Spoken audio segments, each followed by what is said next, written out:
风台八比者未直接影响到咱台湾，不过也是会甲咱北部、东北部带来水汽，对礼拜开始就会较高到准雨。因为今年的中秋是伫咧拜日，无固定的连假，有不少民众拢会选择拜一请假，家己连休4天。高公桥是有过伫咧拜六早时啊，落南的车阵上济，会是平常时的1.2倍。后礼拜二是中秋节，今年敢若放一天无连假，不过高速公路桥预测，可能会有袂少人伫后礼拜一请假，安尼就会当为即礼拜六开始连放4天。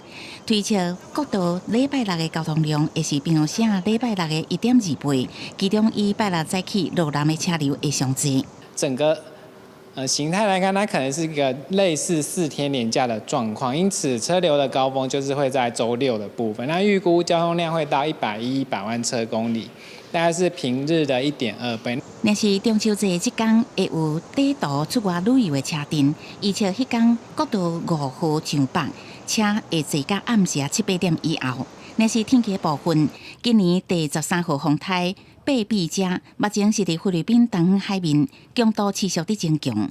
而且礼拜挖进日本琉球，受到外围水汽的影响，礼拜开始北部、东北部会落短暂阵雨。中秋节即天，北部、东北部也是会受低压带的影响。东半部包括恒春半岛这边的话，云量上偏多，而且比较会有短暂阵雨。那在赏月部分的话，可能就需要碰一些运气。因应中秋节的假期，台铁甲高铁拢加开班次疏运。